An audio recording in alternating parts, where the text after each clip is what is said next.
right. Welcome to a special post-workout Thanksgiving episode of Nostalgicast. The podcast where we talk about this week's most exciting nostalgic news about reboots and remakes and anything else nostalgic and discuss our thoughts on it. I am your host who loves Ninja Turtles toys because they're gross, Andrew Price. Roads, where he's going, he don't need roads, Tyler Palo. In space, nobody can hear him scream, Kelby Joseph. And he's back, Louis Elvius. And, double and, Dad Beats, a.k.a. Kirk Pinchon. Dad Beats.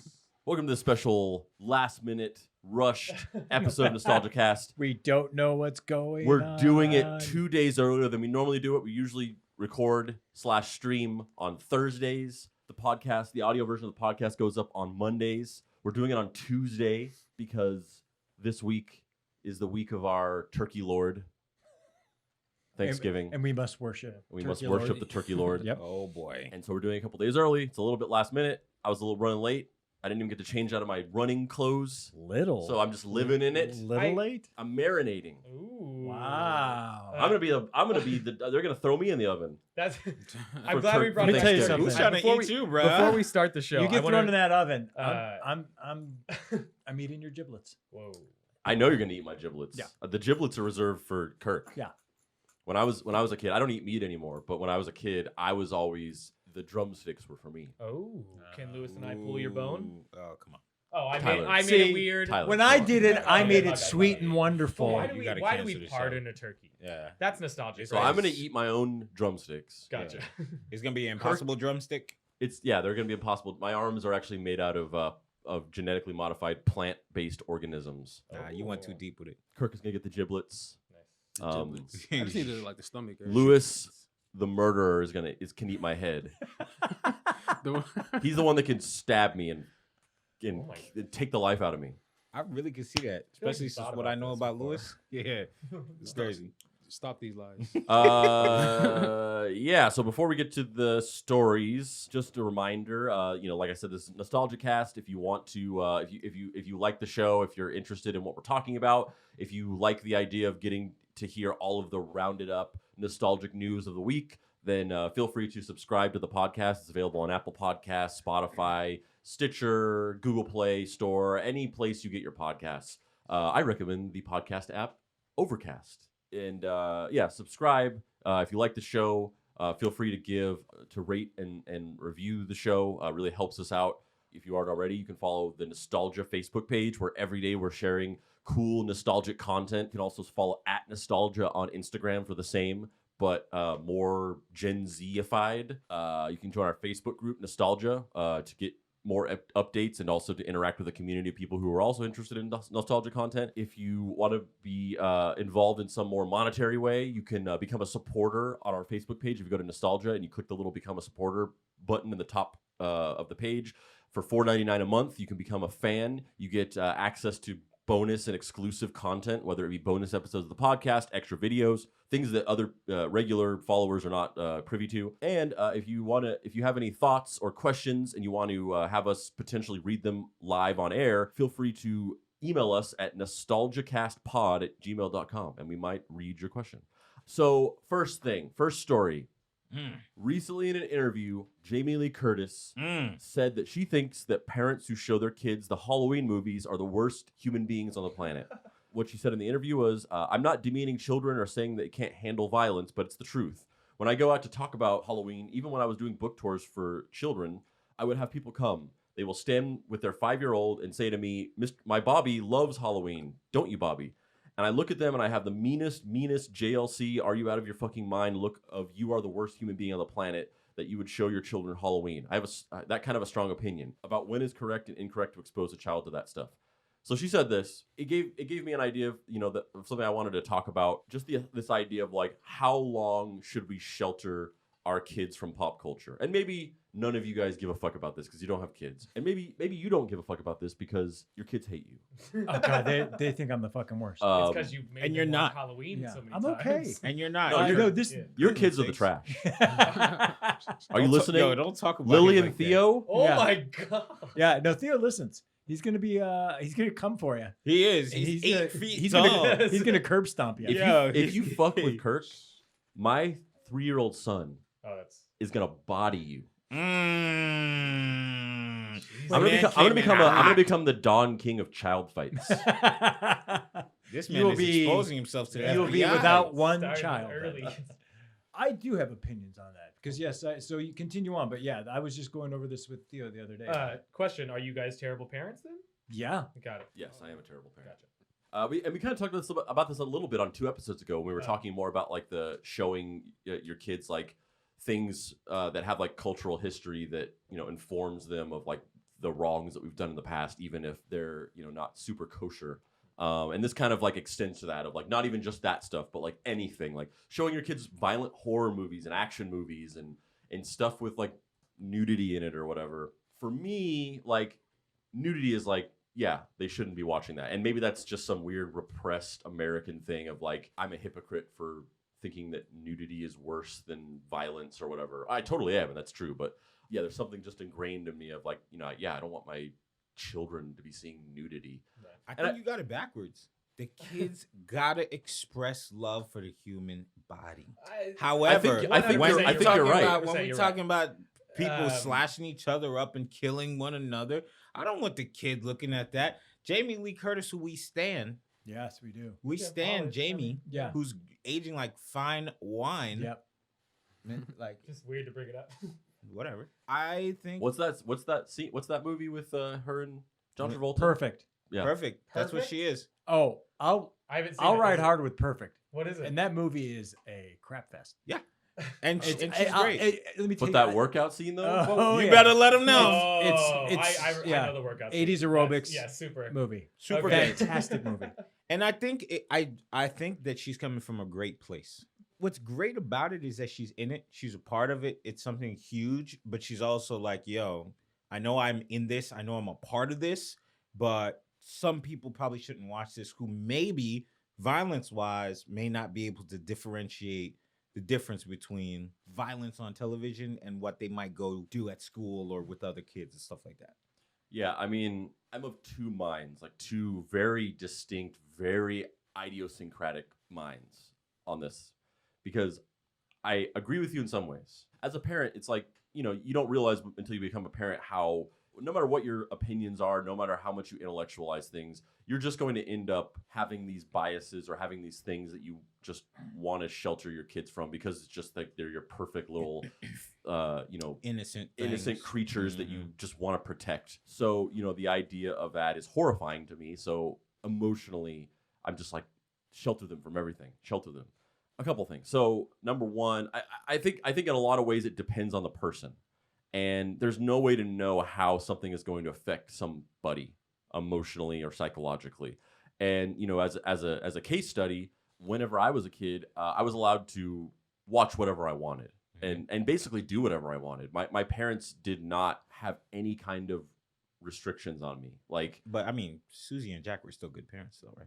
yes. Okay. No, but it wasn't negligent like that. Okay. It was just like they weren't strict. My parents, either of my, because my mom and my stepdad and then my dad, they weren't strict at all. They basically let me do whatever I wanted to a degree, and they basically let me do whatever I wanted because I never wanted to do anything insane. Like, I'm sure if I was like out like doing drugs and stuff like that, like they would have intervened or whatever, but I just never did that. Like, but within my boundaries, I was able to do whatever I wanted. I could watch whatever I wanted. I could basically go wherever I wanted, and I didn't have some crazy curfew or whatever. And especially when I had a cell phone, like as long as I checked in and things like that, like I could do whatever I wanted. And also, my stepmom was like super into horror movies. So I watched some of the most fucked up horror movies when I was like a little kid because I would go over to my dad's house and they would just play horror movies and like just graphic violence and extreme gore and nudity and sex scenes and things like that. Like I just saw all this stuff. So what effect do you think that had on you? It had no effect on me. Well, So. I knew you guys were gonna make this joke and be like, Yeah, and see how it turned obviously. out or whatever. But like, in all honesty, I am a very well-adjusted person. That's what well-adjusted people say. I am very in tune with my emotions. I am very in tune with my mental health. And not to say that I have perfect mental health, but I'm in tune with it. I'm very open-minded and I'm very unjudgmental.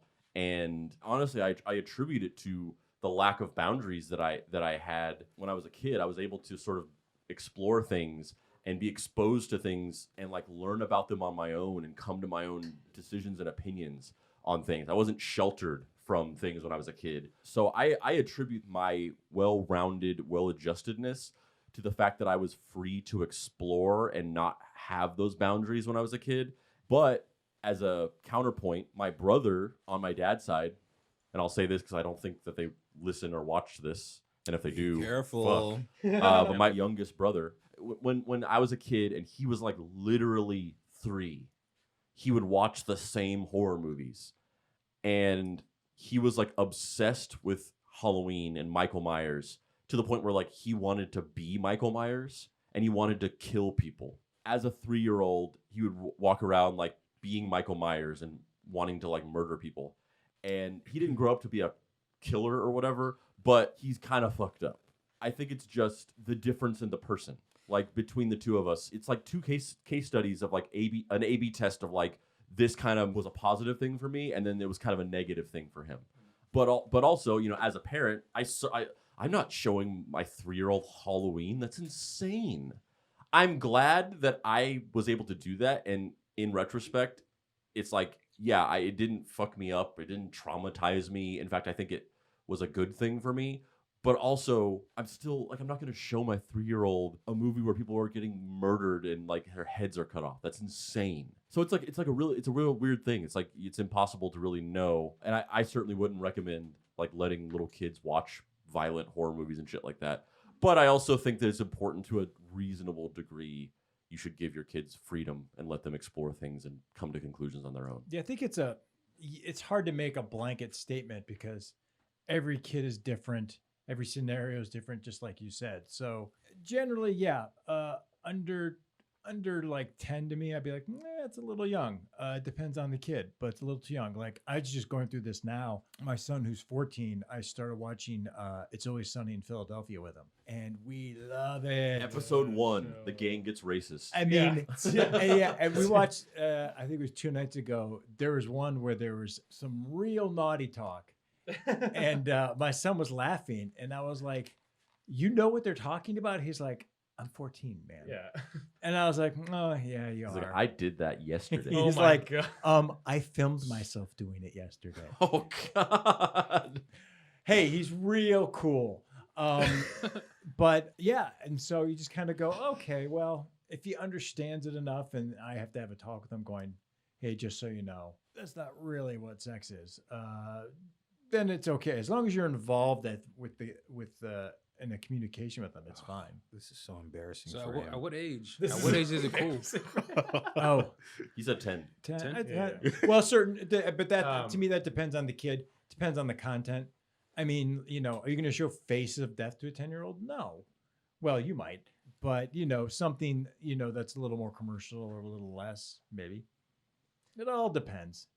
Listen. You're gonna fuck your kid up anyway. Right. Just a Right. thought though, like if you do expose them at a young age, I don't know. 3 does seem a little small to be taking anybody to a movie or letting them watch movies like that. But I just mean growing up through that, isn't it a good opportunity to So make taking them to a movie at all? at or- all? Don't bring 3-year-olds to movies. 100%. Don't bring 3-year-olds to movies. I can't believe I'm saying this. I Tyler's do, right. I do Thank that you. all the time. Well, Yeah. your 3-year-old's fine because he's a 90-year-old in a 3-year-old's body. Sorry for yelling. What I'm getting at is, don't you think it's a good opportunity to let them know like this is fake, all of like as early as Yes. possible? And if they get scared, it's even better for them because they can cope with it faster when you can explain it to them. I in the think it would moment. depend on again the kid and also the age because sometimes they're not able to grasp. Oh, that is fake. Even if you go, it's fake. It's like Gotcha. if you took them to a haunted house and they're freaking out, and you're like, well, it's not real. They're still freaked out. Yeah, I mean, it like Kirk said, it depends on the kid because I know, for me personally, I think it depends on the level of imagination of the kid because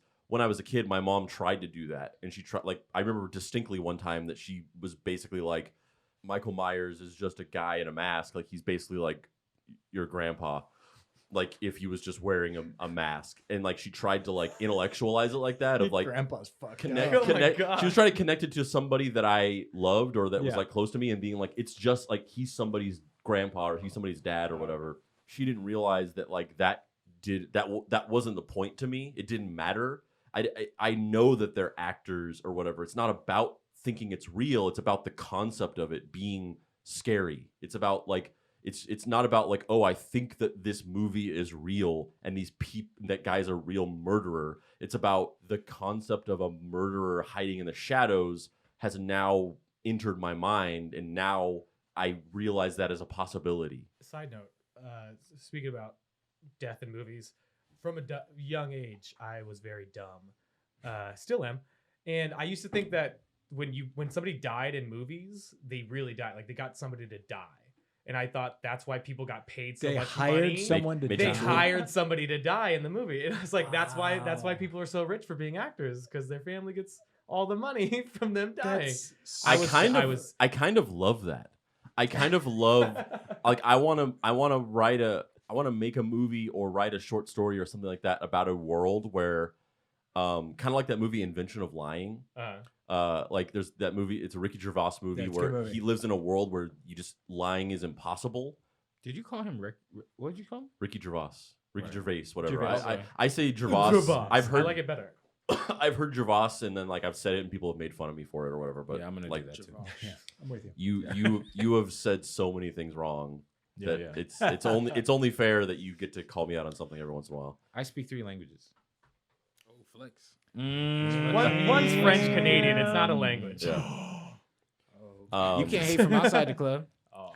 You can't even get in. Oh my God. We're not quoting Chris. Um, No. But Cancel.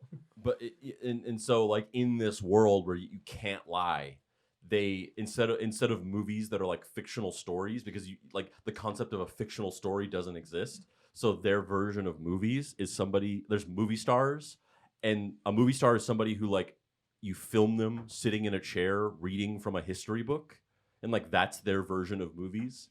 I love the idea of making a movie about a world where you can't fake any kind of special effects. So if you want to make a movie where somebody dies, you have to actually kill them. Jesus. Are you sure That's horror pretty movies dark. didn't screw you up? Yes. Hang on a second. Let's dive back into that. Also, trademarked and copyright. Nobody gets to use that. That's ours. That's not how trademarks and copyright. I said it. You gotta I said it first. you gotta I said it. you gotta mail it to yourself. I'm Tyler. also declaring bankruptcy. That's how it works. on this podcast On this today. podcast. That's what's up. I'm legally separating from my wife. Yeah. I'm None of these things take anything other than just saying them, I'm right? joining the Marines. Yeah, so yeah, it's really hard to navigate because I have all these really strong feelings about my own upbringing, but also like my thoughts on how to raise my kids are just conflicting with kind of it's kind of at a certain point out of your hands. Right. Like at a certain point, it's like the thing, like what I'm talking about, my childhood, that was really nothing to do with my parents. Like they, I mean, other than the fact that they weren't overly strict and they kind of like didn't put a lot of boundaries on me, everything that I did, like I did on my own. Maybe if my parents were there literally watching me do it, they would be like, holy shit, like you can't do this. But they just weren't there, Right. and it was out of their hands. And I was the master of my own destiny.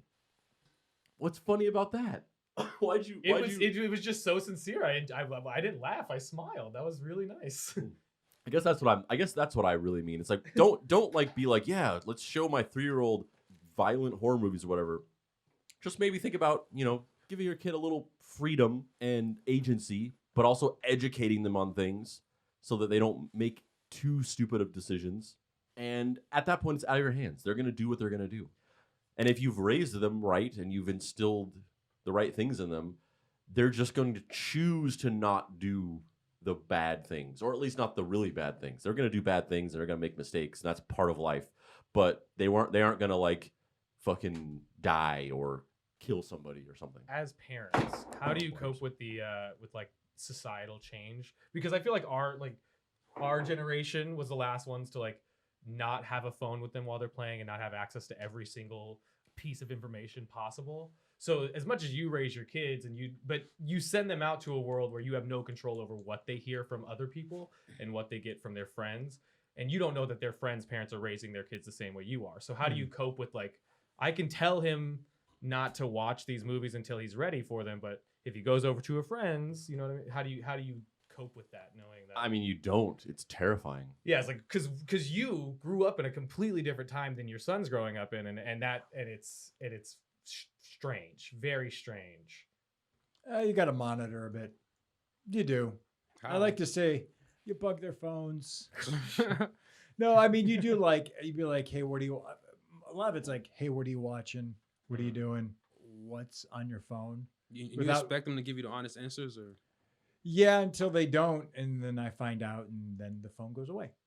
Oh, okay. I think that when you're overly strict and your kids know that if they find out about anything bad you did, they're gonna freak out. Yeah. Then you're creating a kid who just wants to lie to you and wants to hide things from you. Absolutely. If you create a mutual trust with your kid and you let them know that, like, I'm not gonna let you get away with everything, but like you can come to me, you can tell me when you're in too deep, when something is going on. If you come and tell me, I'm not going to be like, it's okay, but I'm going to help you. I'm not going to freak out on you. I'm not going to hit you. I'm not going to throw you in a basement and lock the door.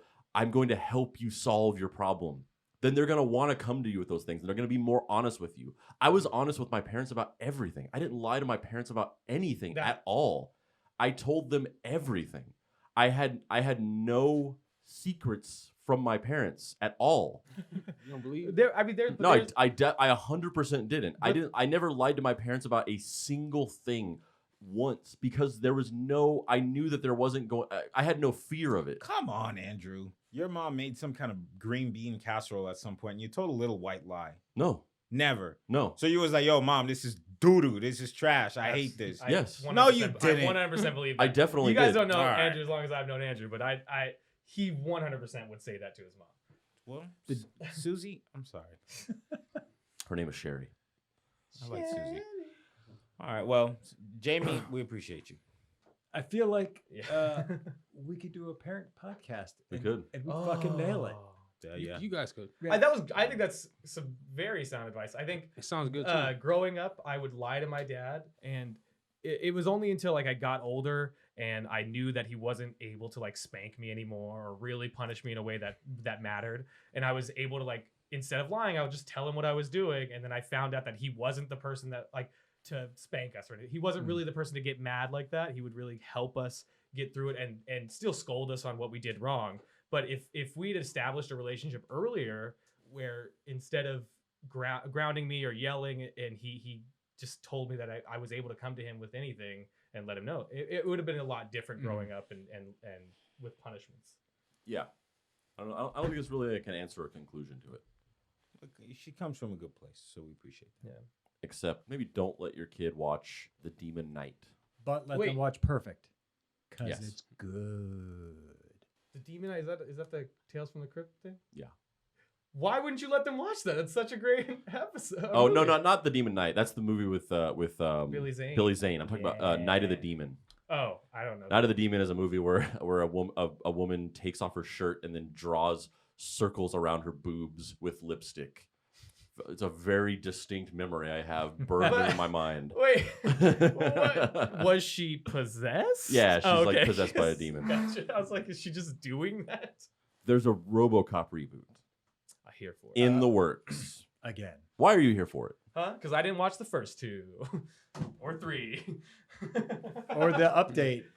There's three and then an update. There's four. Yeah. There's four total there's RoboCop one. movies. There's the three, and the a three TV show. original. I didn't even watch either Judge Dredd. I'll be honest with both Wait. of you. That's not the. I know. Well, I'm just saying those are like classics robot movies. All right, that's a joke. That's a joke. That's a joke. That's a joke. God. I know Judge Dredd's not a robot movie. Oh my God. What is happening? I didn't watch the Animaniacs. Yes, you did. We were just saying I random said stuff. fingerprints. The first RoboCop was written by Ed Neumeyer, directed by Paul Verhoeven, one of my favorite directors of all time. It was a great seminal science fiction action film. So great that it actually was on the Criterion Collection, long out of print, but it got a Criterion release. One of the greatest science fiction films ever made. The second and third one, not so great. Yeah. The second one's okay. Yeah. The third one sucks. Yeah. Then they did a TV show.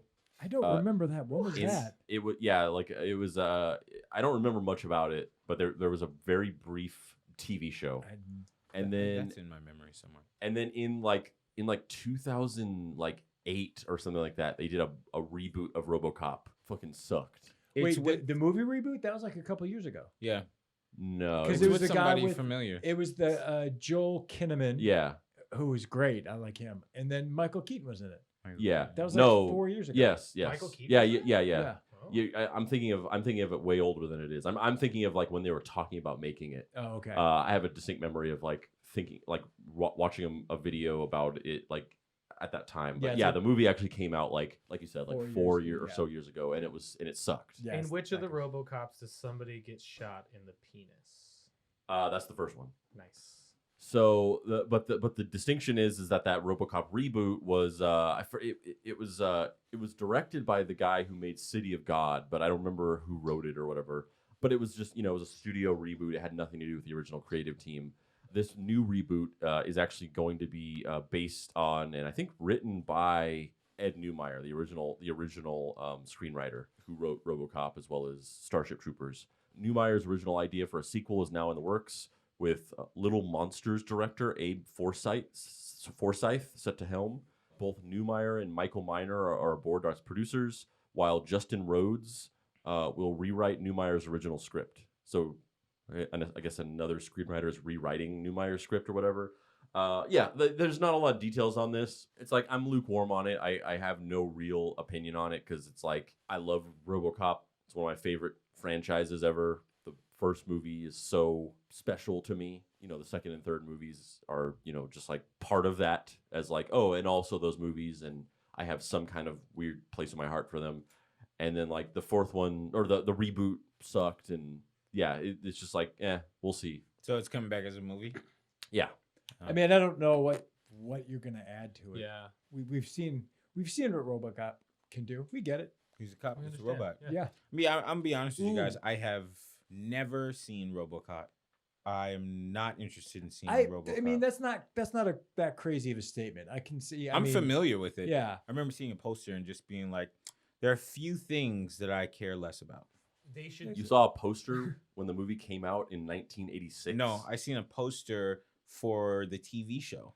I don't know where the TV show, what network it came out on, but I remember seeing a poster for it. The TV show and then like the two sequels and the reboot and any of this stuff is in a different class from the first movie. The first movie is a brilliant social political satire / Jesus Christ allegory in the wrapper of a science fiction action movie. RoboCop is Jesus Christ. Back when movies meant something. The 80s. I did not know that. They don't make them like that anymore. They should do it reverse. He's a robot who gets injured and he can only be fixed with human parts. But then wouldn't he die easier? You're just describing Bicentennial Man. I am describing Bicentennial Man. I love Bicentennial Man. Why did I forget that? Holy shit. Alex Murphy is Jesus. He is crucified. Whenever he gets killed, they literally shoot holes in his hands like the stigmata. Oh yeah. And then he's reborn as RoboCop, this protector, this fascist icon. The social and political commentary going on in the movie about the police state and fascism elevates that movie to something more than just a movie about a robot cop like shooting bad guys. I gotta go back and watch. It's a socially important film. But and I doubt any of that stuff is going to be in this reboot. So I'm a little lukewarm on it. I mean, I have a feeling my ears perk up when I hear RoboCop, but otherwise, I have a feeling it's just going to be copy and paste of the last Terminator movie we just watched. Set in Mexico. As you started to say that, I thought you were saying like copy, like COP. Oh my god. -Y. And I thought you were going to be like, yeah, I feel like it's going to be copy and robo-y. What? Yeah, man. Horror movies fucked you up. That's not me. Jinx, you owe me a Coke. Now you can't talk for the rest of the podcast. Oh, shit, Let's that have a was- great show, guys. All right. Let's do it. This should have been done episodes ago. I've been waiting to jinx him. I know. Yeah, but that's what's up. But I have a feeling like, what was your favorite movie again, Louis, that we went to go watch? Rambo. Rambo, Terminator. It's just gonna be kind of just more of that boom explosion. He's fighting guns. Robocop, World You Police. know, he's driving. There's a drone shot. The Mandalorian, the show we talked about a couple episodes ago, Yeah. has officially surpassed Stranger Things as the most streamed show. Yay! I'm gonna ask you guys What? this: is it because it's good, or is I it like Stranger because of Things. the power of Star Wars? It's both. What It's are the the power of memes? Star Wars, but it's so fucking Oh, good. is it? Not the Luke, see, memes? because of the memes? I can't get. That's interesting. I yeah, keep the going memes back to are watch everywhere. Yeah. to watch the third They're going episode, but I crazy can't with the get- I memes. can't get. I just. am Do you not think the interested. memes are It's so good. are the memes more prevalent for Mandalorian than Stranger Things? I think so. Definitely. Yeah. Yeah. I But don't know. also, It's all about- it's Stranger all about Things Baby is- Yoda. Stranger Things is kind of dead right now. It's been a couple months since. It Oh, ended. yeah. But even when it was alive, The memes were rolling out. What are you talking? Like For a Stranger bunch Things? of. there's nothing about Uh, Stranger Things to the level of Baby Yoda. That's true. I'll agree. Being with the that, worst part of the show. Nope. The best part of the show. It's still a good show. Still watching it. You Still are? enjoying- Oh yeah, I like go it. back and watch Yeah. Can that. we? I just- sorry, can we drag? It's why you think Western. the It's worst Lone part Wolf of and the show? Cub. It's great. I can't get over. I can't get over Baby Yoda. Oh, okay. That's so bizarre to me. That's- It's like yeah. you're speaking a different language. You're Very speaking one of the weird, very languages weird. that Kelby knows. I love everything about the show because it's exciting. It's cool. It's a great story. And then I see that little Baby Yoda and I go, oh, this is dumb. I don't get that. I- Like you're Man. so fundamentally on a different page about Oh this. man. I can't explain it either. It's so it's amazing. Yeah. It's one of the best parts of the show. I love it. I love this little fucking Yeah. animatronic baby alien. It's cute. I man. fucking love it so much. Is Cute it thing. animatronic? Yeah, it's animatronic. It's I'm- not CGI. I'm fucking. So it's a real floored. thing. That's amazing. That is amazing. That's But, amazing. Andrew, I have spoken. Oh god You damn guessed. it. See what I did there? Yup. Do you see what I did there? Spoken. Are they gonna make Baby I Yoda brought toys? in the Mandalorian They making in my toys? lingo. No. Oh, they're definitely gonna make toys. Oh yeah, that thing's Life Like rad. robotic little- Life size. No, that's why they said that. People have been like, why isn't there Baby Yoda toys? And Disney was like, oh, we purposely weren't releasing them because it's kind of a spoiler for the first episode. So there was an embargo on Baby Yoda toys, and now they're like, okay, everybody's had a chance to see this. Now we release the floodgates, Yes. and now there's going to People be the play Baby with Yoda toys? toys. No, but like a robotic Yeah, thing. but these are all old toys. No, they're not. Yeah, eventually Baby Yoda will be old. They're a mixture of. Mm. This is an old toy. This is from the 80s. Yeah. This is a new toy that came out a couple years ago. This came out, within the last couple of years. These were from were San Diego Comic-Con exclusives in 2015, I think. I guess all right. So there's a business for toys. This show, though it's horrible, is gonna make Disney $2 billion, $3 billion for sure. And in that case, I love it. I like that a lot. Why are you so happy that That's Disney's so weird making and bizarre, money? and also the show's No. not You don't horrible. get any of Nah, that. it's not about that. It's not so much that they're succeeding. I just like to see what succeeds and what people like and things like that, because I don't like this show. If they were presenting this show to 400 me's, the show would never exist. But just to see what other people like and all that kind of stuff, I find that interesting. But I think the show is doo-doo. It's not. Mandalorian has proven to be quite popular. A new study finds that it's more in demand than heavy hitters like Netflix's Stranger Things and BBC America's Doctor Who. Disney Plus debuted on November 17th and premiered the first live-action Star Wars series at the same time. Parrot Analytics, which is a leader in data research for television and streaming platforms, revealed the Mandalorian streaming success. At the time of launch, Disney Plus had gained 10 million subscribers, which is only growing every week, thanks to the new show and their wealth of vault material. According to the study, the series is 298% ahead of CBS's all-access Star Trek Bless you. God bless Discovery you. on the 7th after its season 2 debut. 175% ahead of HBO's Westworld on the 7th day after its season 2 debut. 72.3% ahead of BBC's America's Doctor Who on the 7th day after its season 11 debut. and 69.8% ahead of Netflix's Stranger Things on the 7th day after its season 2 debut. It's killing it. Yeah, when did Nielsen not become the leader in analytics and television and streaming? Nielsen's way of doing analytics is very old-fashioned and Are they largely still doing the falling out of boxes? favor. Yeah, but that's like old. Like that doesn't. It's just not that it still exists and they still base ratings off of that. But it's like it's been obsolete for so many years now, and they're just slowly falling out of favor. Also, it's like, how hard is it to come up to a house and go, "You guys are super basic. Can we put this box in your house?" Yeah. There's a Nightmare on Elm Street reboot and series in the works. Wait, I'm sorry. Is it a movie and a series? Movie and a series. Too Oh. much. Wes Craven's Too much. No, 6 seasons in a movie. God. Wes Craven's Estate has begun actively taking pitches for a new Freddy flick. More interesting still is the fact that they are looking for both feature film pitches and also concepts for a possible HBO Max series. I do not want to see a Nightmare on Elm Street show. No. When is all of this stuff gonna come out? We talking about 90 things Later. per episode. But it Do we happened- have the time for this? But it's the slow rollout. It's like, ironically, this one episode is the one where we're not going to talk about something we watched. But every episode, every week, a new thing comes out, and That's we watch it and talk insane. about it. Yeah. Do you think there's room for new stuff? Yeah, what's Whether happening? there's room or not, it comes It's out every coming week. either way. We don't have a choice. Yeah. It's either coming out. It's whether we have enough room for it in our brains. What if, Goodness what if gracious. How are they made making money, though? Super 90s. Like, just it felt super 90s, like crop tops, depth. Like, it feels just exactly like the first original one. Like, would that be good? No. You guys like Nah, they're that? gonna make it a CW show. No, Yeah, because they're I definitely gonna make it a Yeah. CW show. Some guy with a HBO very Max. nice jaw is gonna be like, "Hey, Freddy, don't come in," and then he's So gonna you? die. So yeah. Wow. That was good. Kelby, this Can is we cut in exclusive. and Nick Kelby's has gonna be audition on- tape? Nice jaw, speaks 3 languages. Yeah. If Freddy, Afraid of being murdered? You Cast got it. Damn. this man. Yeah. Ne me tue pas, Freddy. CW France, cast me. Oh, They don't man. even need to No. pay the French voice overdubbers. No, they don't. They don't. I was on board, but then I remember You do every scene That 3 he's French times. Canadian. Oh, No, that'd no. be crazy. there's no black people who survive horror movies. Trey Songz did. That's not true. No, That's LL Cool J that's- did actually. That's not true. Give me There- 5.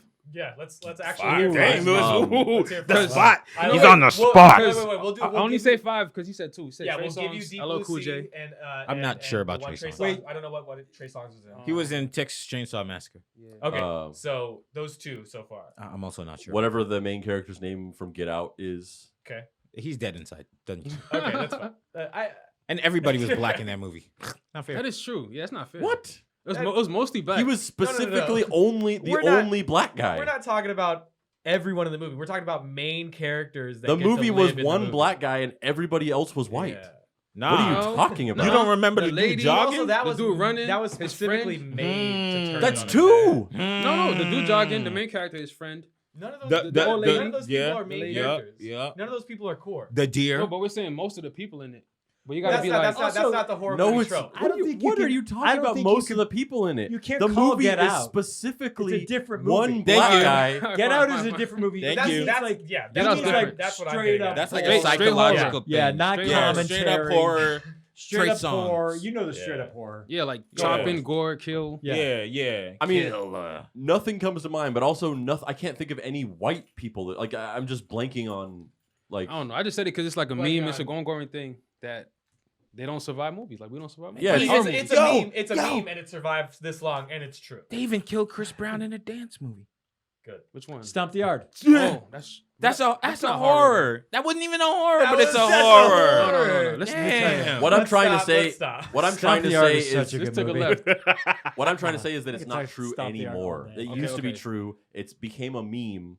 I seen the movie. The black guy dies first. Orlando Jones says that in Evolution, but it's not true anymore. Right. Alright, It's not Kelby, true. you got a It's shot not- It's then. not true anymore. Kelby's good. You think I got a shot? You got a shot. I'm not a CW type though. I'm You're like definitely CBS. a CW type. No. You're definitely you. I need more profound Come on. shoulders. I could get on board with the Nightmare on Elm Street show. If we wrote it, Yes, thanks. if it was. A horror movie show? I don't A know. horror movie show. That's different. That's different. What else would it be? I kind of like A that. horror movie show. But I could, I I don't could know, get on. man. I could get on board with the Nightmare on Elm Street show if That's it was American if it's Freddy horror. Goes to the Hood. That's How Justin would it- Bieber. What? I know what you're talking about, but what are you talking about? Oh my. You're talking about when Justin Bieber went to the hood and got stranded. What does that have to do with You this? said Freddie went to the hood. Like, I can imagine it be just like that. Freddie thinks he's scary, then he see a couple thugs, yeah. and they like, yo, you That's- think you scary? I got something for you in the trunk, Freddie. That's exactly what I meant. Yeah. That's exactly what I meant. That would be if awesome. It's like Freddy See? Krueger goes to the hood, I think and they then should it's do like that. You and was it's all like, confused, but I'm Produced by genius. Tyler. and then it's Perry. reverse, I think they should do that. where it's like those guys just like owning him, Oh, for sure. like Nah, bodying him. Is Freddie the I one with still- the chainsaw? no. They still gotta die. I mean, yo, They pull still your gotta chainsaw die. out. They still gotta die. But Yeah. no more cabin in the woods. That's played like out. like the Played movie. out. Oh, It's been I done. don't Like know. if you guys have seen You're Next. Never seen. It's like it's a movie where it's like set up like a traditional horror movie where it's like a home invasion movie where okay. this family is like meeting at their house in the middle of nowhere, and one of the guys brings his girlfriend who is just nobody knows her and they're meeting her for the first time. I forget why they're getting together, but they're this like kind of rich family, and they kind of meet in this big mansion that they have in the middle of the woods, and then their house is like invaded by these masked murderers. Then they start killing them. But then the movie takes this hard left turn where it's revealed that the girlfriend, she grew up on like some survival commune in Australia, and so her family like taught her how to like survive and in any situation.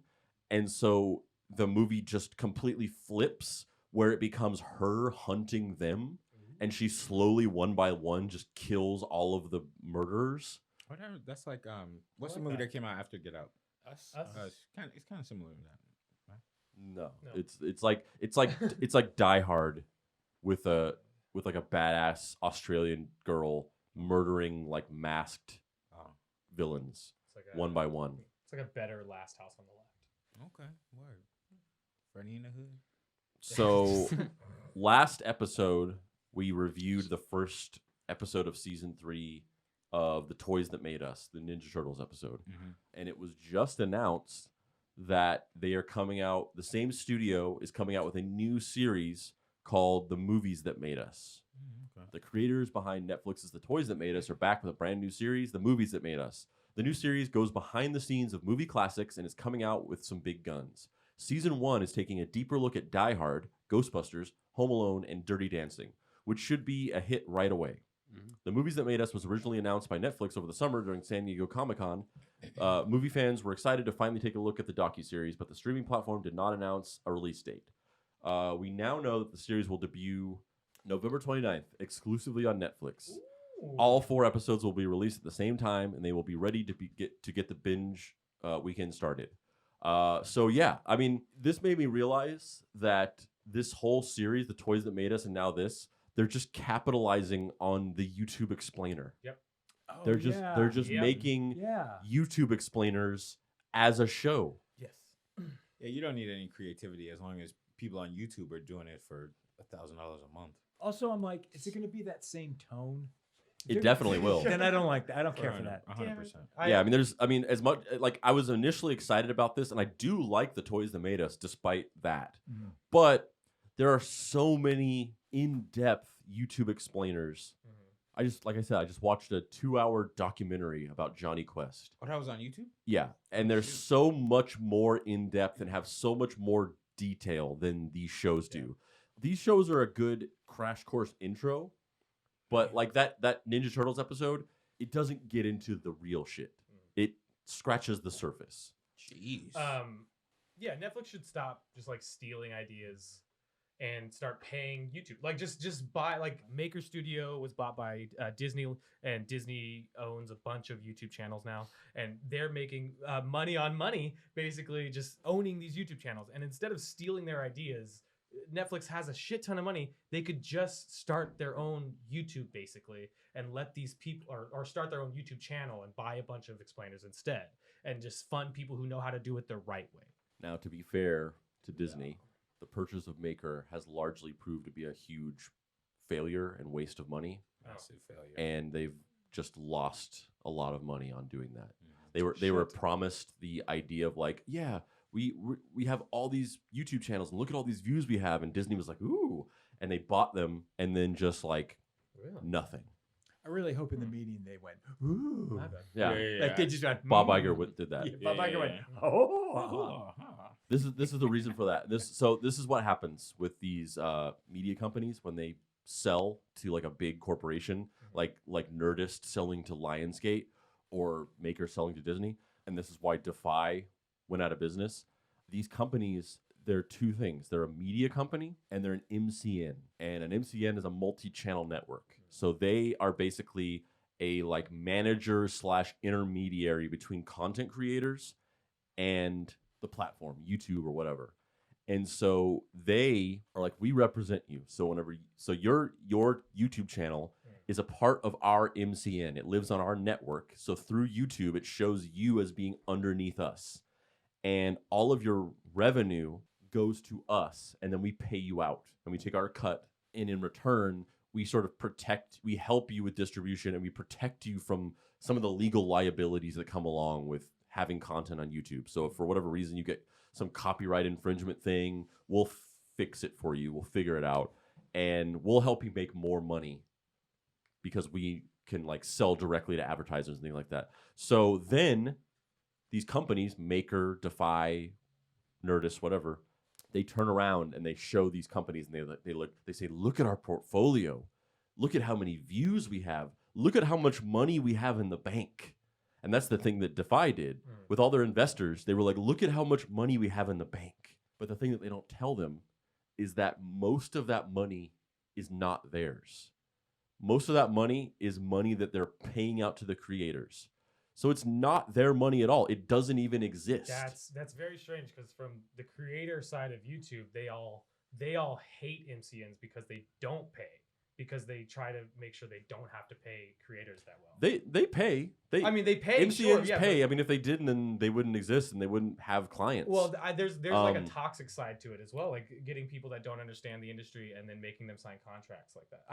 I'm just scratching the surface. It depends on the contract, right now. but they pay. The issue is that the issue is like when Defy went out of business, they didn't pay because they just the bank seized all of their assets, including all of the unpaid revenue for all the creators, and like largely they didn't get that back, but they pay, and precisely because of that reason, when they show the company their bank account, they're showing them money that doesn't belong to them. So then the company buys them, being like, this is an asset, and then they realize the reality of it, and they're like, oh shit, like you don't have any money. Sure. You're just an intermediary between YouTube and the creator. You don't have any money. You don't have any content. These views don't belong to you. They belong to the creators. And they've largely tricked them into thinking that they're an asset when they're not. Then I take it back. Netflix, leave YouTube alone. Lucasfilm is developing a Darth Maul series for Disney+. Lucasfilm is developing an entire series revolving around Maul for the Disney streaming service. As for details about this Maul project, it's said to be set after the events of Solo. Do it again. So Jesus Christ. Is it live action? Yeah. Cool. I'm here for it. I mean, what does that mean, Todd? What was that? Throw it away. What was that hand gesture? Yeah, big whoop on more Star Wars. Yeah, it's exactly. It is getting oversaturated, but like I don't even watch it. But it's not for you then. It's not for me. But I just go, guys, too much going you on. got the Mandalorian. Ride that out a bit.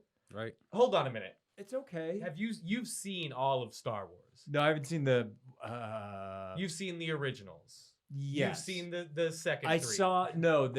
I saw the originals and then that's the garbage middle three. Yeah. So did you see? I the saw Darth the first Maul one. Storyline. What's is Phantom Menace that one? First one on that series. Episode 1. I saw that, and then I was bored, and I never saw the other two. And then when they did the most recent, I know I get the coolest. I get that Darth Maul is cool, and I know who Darth Maul is and all that. It's more. I'm the side of Todd of like more. Yeah. More. There's like Star Wars fatigue. It is. It's a big fatigue, and I'm like, let the other things roll out. You have a movie coming out this Christmas.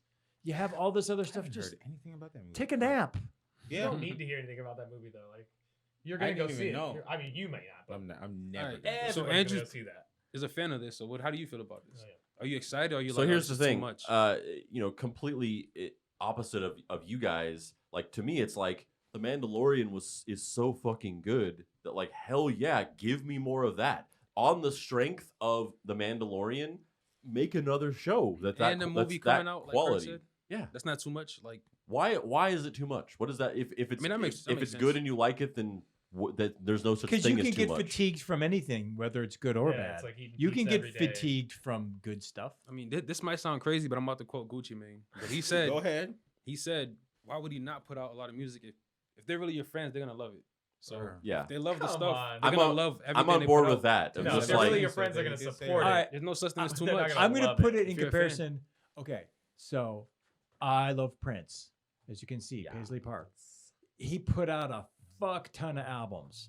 I got them all, and it's real easy to get fatigued, even if you love them, because some of the stuff you're just like, oh boy, it's just, do I really need to hear Arms of Orion or, the Rainbow Children?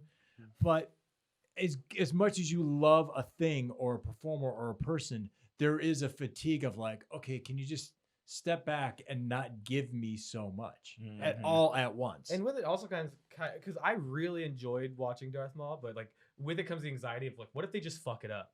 What if they're just? I know the Mandalorian's so good, but Well- you can only ride that good wave for so long, right? Like, I mean, if that's you're just gonna write something you bad. can say that about anything, Right, Like, but what if they that's- just fuck it up? That's literally that's what just I a mean, thing if you you can say about keep- anything in life. But we're talking about Star Wars specifically. If they keep making stuff, statistically, they're just gonna fuck something up. Well, that's not true because you could have 400 writers. That's true. All right. You know what I mean? Like the people who work on the Mandalorian probably have no clue who's working on. What's it called? Darth Maul. Darth Maul. Oh yeah, whatever. So here's the second part of this, though. Hit you with the caveats.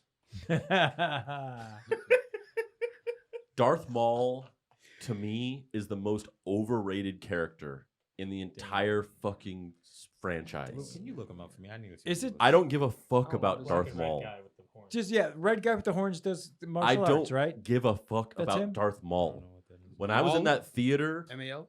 in 1999, seeing episode 1, I was like, I don't give a fuck about Darth Maul. Man, save this, because I know Andrew's gonna come in 8 weeks from now. Darth Maul, the Western and the Canadian thing, and it was the greatest of all time, and I love it. And then horror shows.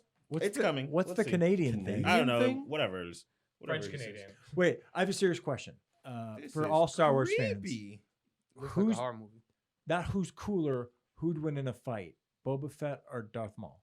Darth Maul would win because Boba Fett is the second most overrated character in the entire franchise. He shows up for like 2 minutes. He gets Oh. fucking immediately killed. Yeah. Okay. I feel like Sorry. it's a spoof My of bad. What, My bad. what they're supposed to be. My bad. A Mandalorian Oh. or against Darth Maul. Darth Maul. He's a Sith. He's Oh. he was said to be the greatest Sith to be. The Mandalorian is a bounty hunter. He's a dark Sith master. Like you would destroy him. Oh, okay. Wait, who would do? Okay. Who? What? Darth Maul would destroy the Mandalorian. Oh, okay. Darth Maul over Luke Skywalker. These are. I'm serious. This isn't. Luke bits. Skywalker would destroy Darth Maul because Obi-Wan Kenobi killed Darth Maul, and Obi-Wan Kenobi was Luke Skywalker's master. Okay, but Okay. if we're gonna get into that real quick, I just want to talk about it. I just want to talk Sorry about about that. Obi-Wan Kenobi only killed Darth Maul from the hate he felt in his heart for Darth Maul. He was able to overcome his skill and his power, and he murdered him. I don't think Luke could have done that. He definitely Do you could've. know who these people are? I know Luke. He didn't, I know- he didn't I know have the who's Luke's He didn't have the father. driving force Ooh. behind it, and then he was just Luke Skywalker defeated the Emperor and Darth Vader. That's true. He I did mean- do that, yeah. He didn't personally defeat the Emperor. He Emperor. had Darth Vader Right. killed him, but he defeated them. He defeated Morally. the dark side. He defeated the dark side. He also had Okay. an iconic rap album. I'm sorry. I'm new. Who did? Mark Hamill? No, Luke. Oh. God damn it. Tell him. That's me. Tell him. Go, Andrew. It's your Mhm. birthday. Go, Andrew. Go, Andrew. Go. What are you talking about? Kelby, do you know what I'm talking about? What is Come on, happening? man. Come on, Come on. man. Kelby does not know what you're talking Kelby about. doesn't know what you're talking about. If Kelby knows what I'm talking about, we can move on. He doesn't know what you're talking about. Kelby, who's Luke? He doesn't even know who Darth Huh? Maul is. He doesn't I know know who's whatever Luke's father. Skywalker Who is rap Luke's And I album know, or I know something. he didn't say, Hold "Look, on. I am your father." He Who- said, he was like, "I am your father." Who is Luke's father? Did he say it with that accent? Who's Luke's father? Yeah, I kind of gave him like a little Mel Gibson. Yeah. Darth Vader is he James Earl Jones. I know, but I gave him. I don't. I gave him the Mel Gibson. I don't believe you know who Darth Vader is. What What is Darth man. Vader's real name? Come on, man, Dad. Dad Vader. Dad Vader. Yeah. What are you talking about? What is Darth Vader's real name? Anakin Skywalker. Anakin Skywalker. Duh. Oh, is that because I didn't see the middle ones? No, he's Anakin in the first ones. Oh, He's okay.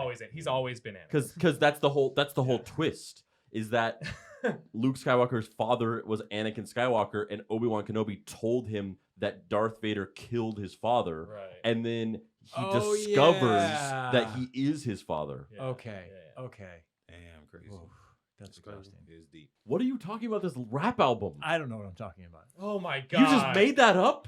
I Who's Luke? Andrew's triggered now. I am also. I was there with you.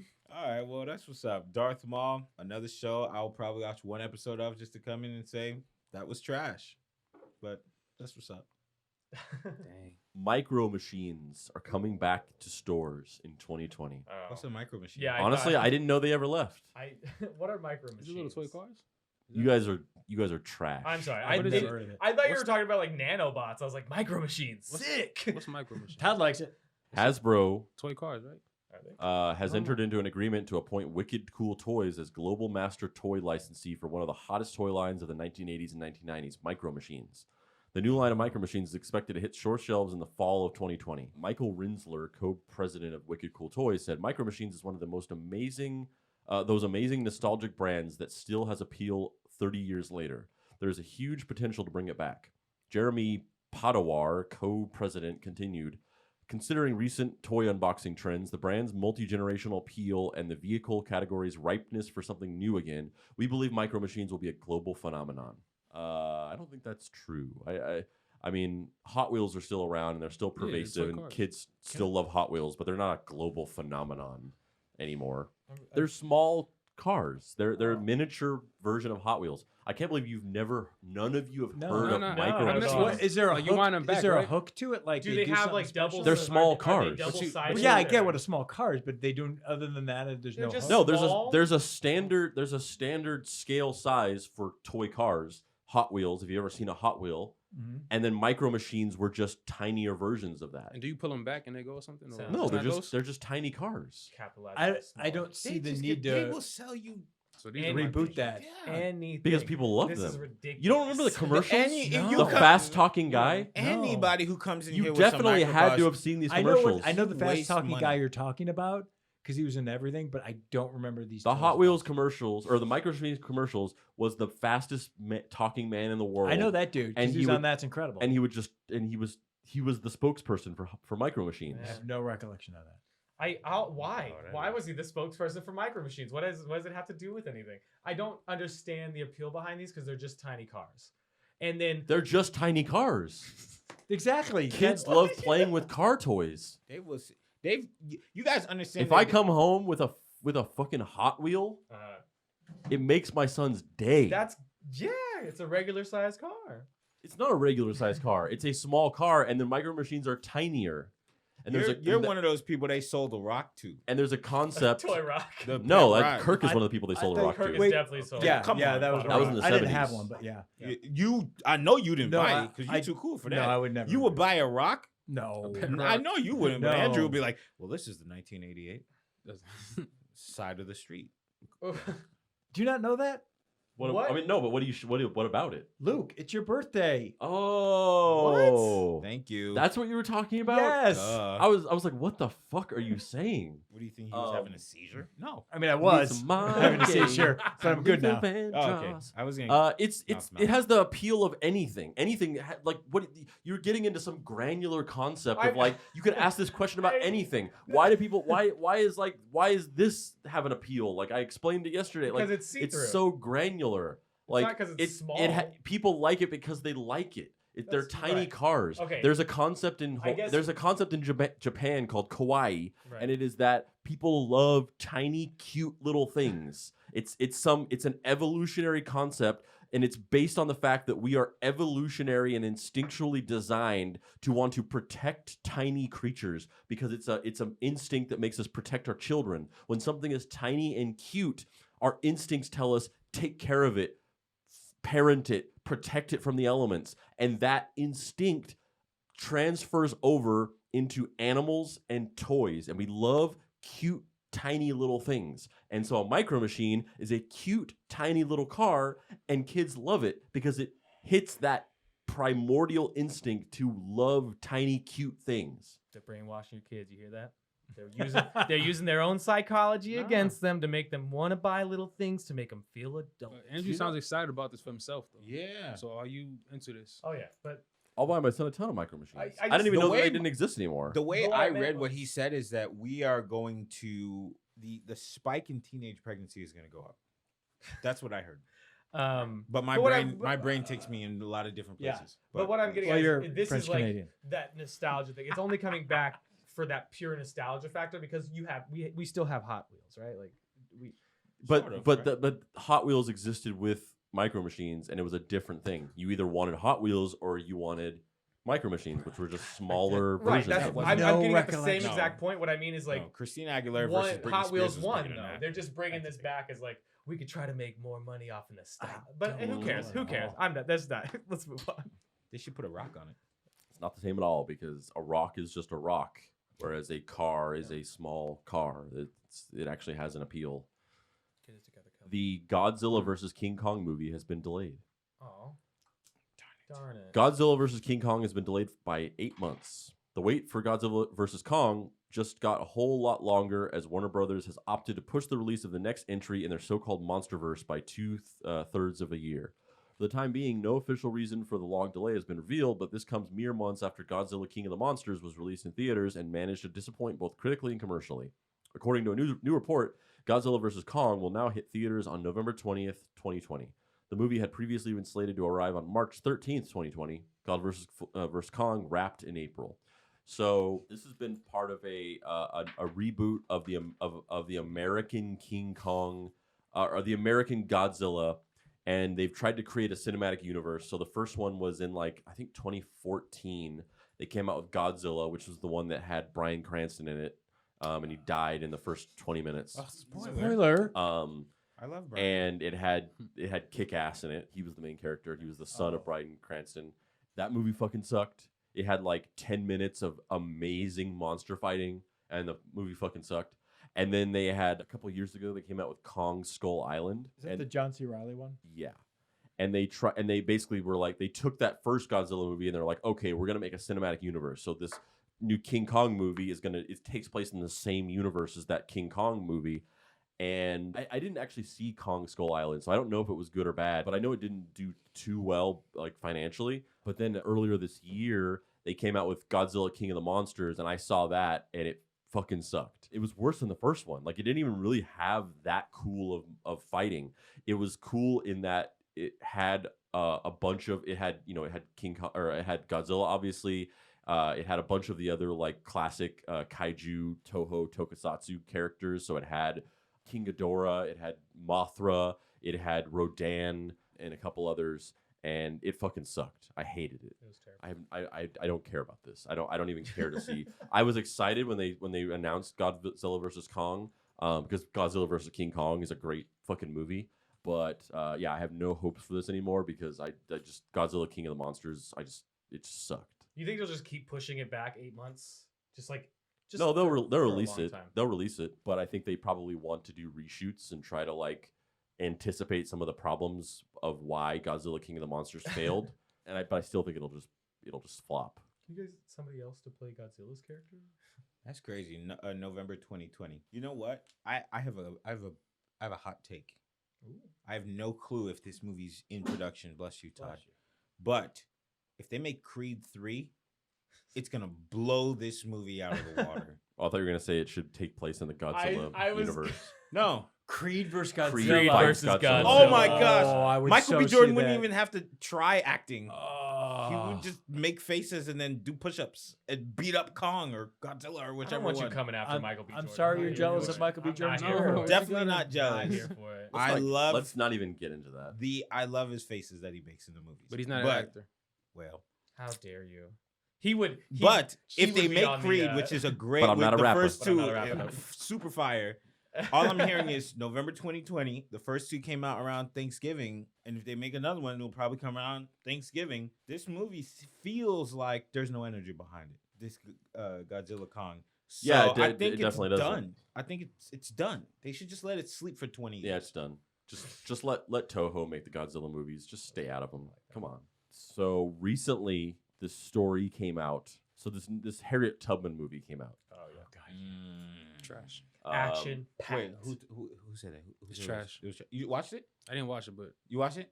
Toddy? Wow. Toddy, you gave it the trash. It's like a big hit though. By all accounts, But I've read that it's just like it's exploitation, but go yeah. It's by all accounts I've read that it's like an overly fictionalized biopic that just kind of like glosses over things and like dramatizes it to be a movie and doesn't really address like the reality of the situation. Isn't it considered one of like a huge indie hit though? It's like because it's barely out. Yeah, It's but made so like- was what the fuck was that movie with Sam Rockwell? 3 Billboards. Yeah, that everyone Yeah. that was like a huge hit, but everyone hated it. It was a great movie. Wow. Like stuff like The Blind Side, or like like movies that are like indie darlings or Oscar bait, but they just really like simplify Mhm. and like overly simplify like the real story Mhm. and kind of make it exploitative, even though they're huge hits and make a lot of money and win awards and stuff like that. But compared to this, it's the greatest movie of all time. Compared to this, it's the most socially important film ever made. So this movie, this Harriet Tubman movie, has actually been in development hell since the early 90s. The original screenwriter who wrote the first version of this movie back in the 90s recently in an interview said this. So screenwriter Gregory Allen Howard spoke about when he was first brought on board to pen the movie for Disney in the early 90s. It probably became clear pretty quickly that the project wasn't going to work out with the studio, as according to Howard, one of the execs in charge of the movie was adamant about casting Julia Roberts in the lead role. So in this original version of the Tubman movie in the 90s, if it had been made, Julia Roberts was going to play Harriet Tubman. Oh man.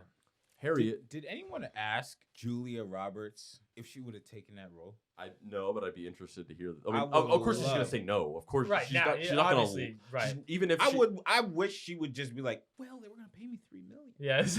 I mean, For the trash. Angelina Jolie was in that movie where she was in blackface, basically. What? What movie? There was some Here we movie where go. she played like a black woman and like they darkened her skin. Oh Whoa. yeah. I can't recall Bad, that. bad, just bad, now. bad, bad. But what if she was like, well, it's a really good script. That's Oh what my I'm saying. God. Like she could have definitely said that, and she could have been like, "I'm standing up for those who don't have a voice," and Yeah. you know, the kind of cop out answers. I'd also be interested to. She definitely wouldn't say. I would any of love that. to know how. Not that it's a false story, but like, is it embellished at all? Is that The Julia Roberts story? Or the Yeah, Harriet Tubman? Well, did you hear Okay. that? Well, here's the yeah. here's the story. So Harriet, which was set up at Disney 26 years ago, was my first assignment. When I got into the business, I wanted to tell these historical stories by turning them into entertainment. I didn't want to give history lessons. I wanted to turn Harriet Tubman's life, which I'd studied in college, into an action-adventure movie. The climate in Hollywood, however, was very different back then. I was told how one studio head said in the meeting, "This script is fantastic. Let's get Julia Roberts to play Harriet Tubman." When someone pointed out that Roberts couldn't be Harriet, the executive responded, "It was so long ago, no one is going to know the difference." Yeah. Because there was no Google. at Right. the Yeah. time. Hers. Yeah. That's right. That's pretty- Yeah. Yeah, so that's the part that I think is kind of funny because honestly, I it bet. was before his time too. Whoever said that, it was before Oh, yeah. his Oh, yeah, time yeah. too. Yeah. So if you're gonna make a movie like that, I understand that the screenwriter's intention is not to educate, and clearly, when you watch the movie, I didn't watch the movie, but based off of what everybody's saying, it's a bunch of BS, lies, deceit, disgrace. So maybe whoever that was at the top of the mountain was like, "Oh, let me just let me just try and play off of what you're trying to do. You know, like Abraham. You know the year where they made like 3 Abraham Lincoln movies? One real one vampire one, and one that nobody watched? Yeah. I think maybe they were kind of trying to go in that range of like, if this is not going to be historically accurate, let's just put Julia Roberts, kind of like that white lady who said she was black. Remember her? I remember Rachel Rachel Dolezal. Yeah. You got an issue with like how you pronounce it. Dolezal. How do you say it? I say Dolezal, but he said it a cool way now. He said, Dolezal? yeah, he was You like, just put yeah, a weird Rachel emphasis. Dolezal. Yeah, but if that was it, and that's kind of what it sounds like it is, I could understand it, but also that's really nasty, you know, because how would they make Julia Roberts play this role? First of all, Harriet Tubman don't look like that. She don't look like Pretty Woman or whatever movie Julia Roberts is known for. So it's like, You remember Charlize Theron in Monster? Yeah. They would have done that. They would have just made it where Harriet Tubman was like a white lady. Right. Like, yeah. in They would slave. have, they would have done exactly what Hollywood does, and yeah. they would have made her like the white savior of all the Yeah. slaves. Yeah. Harriet, But wait, and but that wouldn't that's- even make any sense. Massa. No, she wouldn't have been a slave. But wait, No. They would have Yes. completely changed She would it. have. but that's twisted though. Because Yeah. if you said nobody remember the history, but you're putting this out, people are gonna believe that's what Mhm. it is if they don't know the history. Yeah, but that's happened but it's so not that's educational. happened so many times. Yeah. Man, I don't know. That's just our history is marbled with moments like that. But that's the weird thing. I feel like they wouldn't do that with other past traumatic things. They definitely do all the time. Like with what? The entire narrative of Christopher Columbus. No, but I'm saying like, all right. So one thing I noticed on Twitter is people said this never happens with like, this is not against Jewish people, but they said this would never happen with the Holocaust. The way they do with slavery in terms of like how they kind of like downplay it, like, oh, this so They long do. ago, forget Schindler's it. List is exactly that because they portray Schindler as this hero who saved all these Jews, but Right. in reality So Twitter's wrong. he wasn't really. No, he was a profiteer. Yeah, he wasn't really a like the hero that he's portrayed as in the movie. So Twitter's wrong. But I just feel like that's kind of weird though. Like just to be like, all right, this These is people are wrong, Louis. I don't. Nah, I don't but want to I'm say just Twitter's saying- wrong because I think as a like an entertainment, they're more inclined to change Black history because it's easier and like half of Americans are just racist and they'll accept it. Like it's easier to do that. But when you do it to something like Jewish I'll people, tell you they're- why. I think it's Tyler. it's weird. It's because it's not black people telling black people stories. That's the That makes main sense. reason why. I mean, If if it's a room full of people who A, don't care about the history, B, only care about the story because they think it's gonna attract certain people to watch it, they're just gonna do whatever. Hey, look, it's Harriet Tubman, and then we're all sitting there like, oh, cool, they made a Harriet Tubman movie, and then when we see Julia Roberts, and now I'm be like, isn't that the lady who played the lawyer? What is she doing freeing this lady? It makes no sense. But I can understand objectively if I parallel it with that Abraham Lincoln year of if it's kind of like a historically accurate movie, I get it. But that's not what they said. Casting Julia Roberts as Harriet Tubman is in a different league than Vampire than Slayer. black stories not being told by black people. Yeah. That's a different thing. Like Why? black stories being told by white people is one thing. And it's like sometimes it can be done better than other times, and sometimes it's not done well. And also it's questionable whether they should be telling those stories, and what Spike Lee thinks about how black stories should be only told by black people. That's one thing. And then casting Julia Roberts as Harriet Tubman is a whole other animal. That's not just, oh, it's because a white person told it. It's because, oh, an insane person told it. They're Did they different. say why? They're different things. Probably Why because she Julia? was bankable at the She's time. a- at the time. Yeah, she's she's the just biggest bankable. star in the world then. Yeah. I think what's you're the right. name of that movie where she Aaron was a lawyer? Brockovich. Aaron Aaron Brockovich. They probably yeah. would have done like Andrew said, which is still just as bad. They'd be like, okay, Harriet Tubman, we won't make her a slave. We'll make her Yeah, the they'll wife completely of change it. a slave owner who realizes the evil ways of her husband and frees all the slaves in the entire continental U.S. You guys don't realize how drastically they change most yeah. true stories. But that's dangerous though, Just in because he general. said it's so long ago they won't remember. But then to put that out, that's where it's like, would that happen with anything else? To be like, It happens And- all the and time. that's the thing because he said that 20 years ago. So Yeah, he said people 20+ seeing years this movie now, if what he said is true, they're gonna take that as like this is historically accurate. That's what's crazy. That's What the crazy that's thing is wild. that the movie is still BS. That's the thing. I feel like they put the story out just so you could go support the movie because it's not what they tell. It's not what that story is. But it's like you they've painted poo gold. You know what I mean? Like you could say that story of Julia Roberts, but then still tell the Harriet Tubman story wrong. Nobody's right. Everybody's still wrong. Yeah. So what? That's true. Can you not say poo? It's offensive. Yeah. Oh, Say we're talking about Harriet Tubman. Say boo boo. oh, got it. Boo boo boo. But yeah, this happens all the time. This is not out of the ordinary. This is like So you, wait, but you who- probably believe several things that are lies that don't you know. just saw a movie. We're Probably. like I believe everything movies tell me.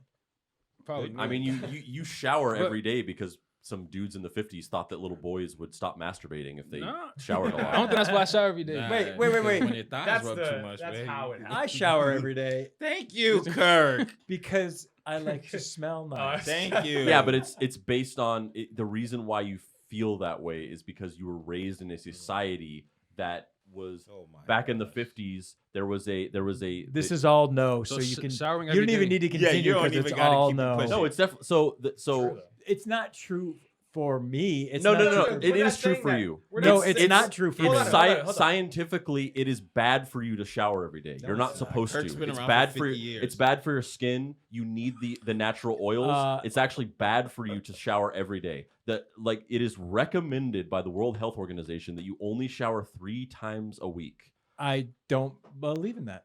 All right, let's ask. That's insane. No, it's not. So does that insane. mean But- everyday but showers are To the bigger nostalgic? point, Everyday showers are nostalgic. You don't believe that vaccines Exactly.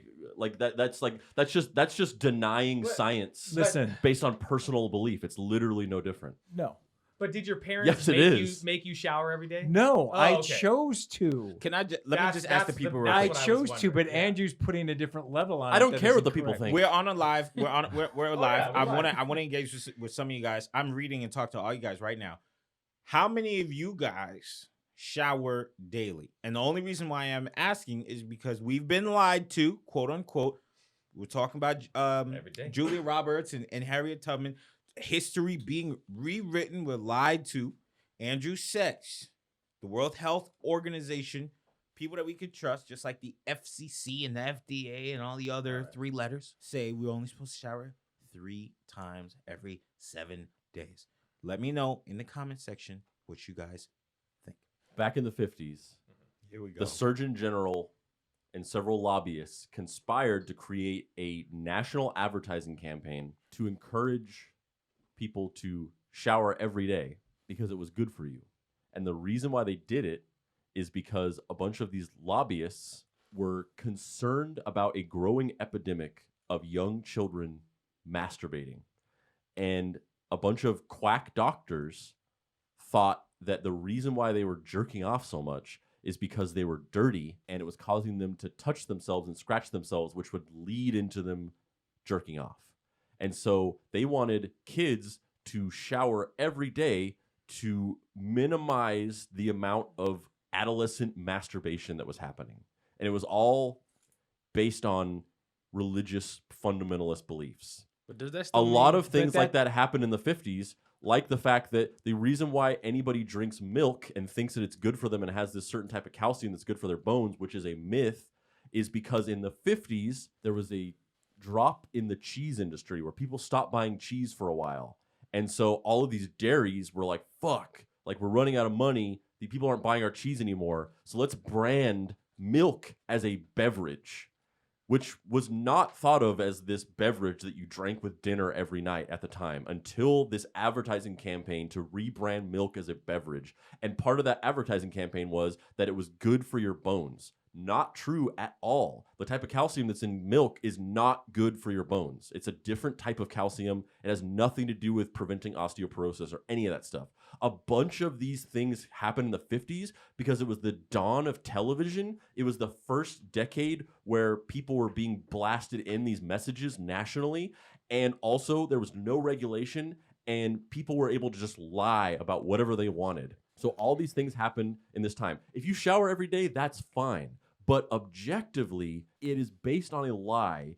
And scientifically, so many studies have been done to say you should not shower every day. It's bad for you because of the natural oils on your skin that need to be there. It's good for skin rejuvenation. It helps to keep your skin elastic. And actually, showering every day causes you to your wrinkles to accelerate. And you should only shower 3 times a week. If you shower every day, that's fine. I don't care. Kirk, you can you shower every day. moisturize? but I moisturize like a motherfucker. But You gotta objectively, recognize. I moisturize. But All right, let's see objectively, what the people are saying. They're you're- saying one guy objectively, says- you're buying into a lie that was created by a bunch of idiots in the 50s. That Do you is- know why you're I'm not saying that that's moisturizing like a motherfucker? Yeah. Because you're showering every yeah, day. and that's fine. You But- slide the I'm dove okay- on you I'm okay like with that. you Yeah. gotta smell. I I'm also not. shower I'm every not day. saying that what happened in the past is wrong.